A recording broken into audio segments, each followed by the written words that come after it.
Good morning. Luis Gomez, Operations Section Chief Trainee with the Gold Team, Eastern Area Gold Team. Today is Sunday, September 17th, and I'll go over the operational view for today. So starting up in copper, marlow, and blue. Again, this is in an old burn patch from 2008. We're really concerned with trying to put people in there, so we're just have our trigger points, our action plans for when the fire comes down to a certain area that we'll start taking action on. And so up here, yeah, it is moving, it is active, it's burning the old dead and down, and burning the standing snags, and moving to the north into the wilderness area more. So again, we're just watching that. We have our action plans with the Six Rivers and the Klamath that we'll be working on. Coming over to Letter Buck. Again, it's in the wilderness, it's in an old burn area, and it's really not moving a whole lot. The burn is more recent, so doesn't have the fuel activity like you have over in copper and marlow in that area, so it's not moving as much. So coming down into Perch, again, the fire is backing to the north and to the east. Our structure group did a bunch of testing yesterday. We've added more resources in there today, crews, water tenders, engines as well.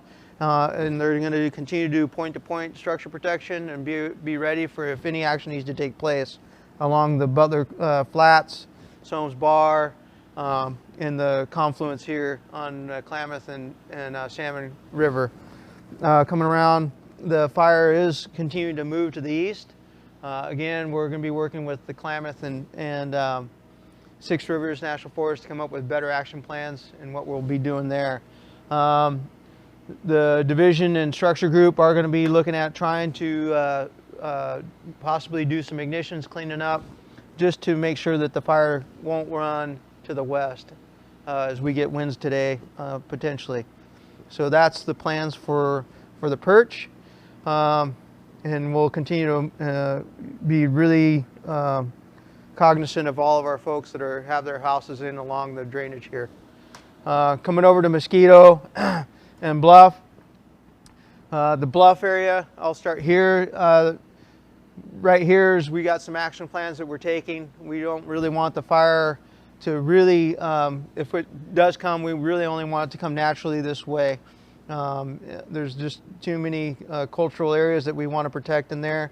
Again, it's a sensitive area, and if fire does come in there, we will take action, but it's not something we really want to force to occur.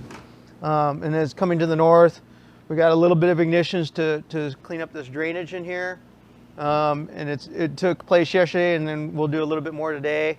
But that's what we have going on with that, and a little bit of mastication again along the roads just to keep it clean. Coming around into Mosquito, again, the crews are keeping this square so that the rollout doesn't come across the road and have us, have more fire outside this area. So we're keeping to monitor that, and along up here, again, some ignitions, not a whole lot today. We're reorganizing and getting ready, but a lot of mop up.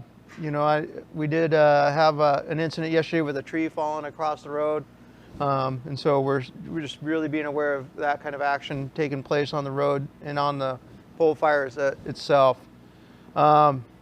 Eventually, we will do ignitions in here, and we're going to try to mimic cultural burning, ecological burning that used to occur prehistory here, and that's our intent, and to draw the fire with good fire behavior, not destructive, just to cleaning up the fuels, and that's what we're looking at doing.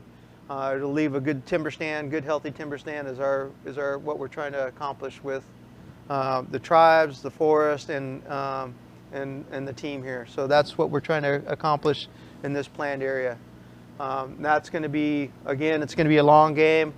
I understand that the containment goes down, acreage goes up.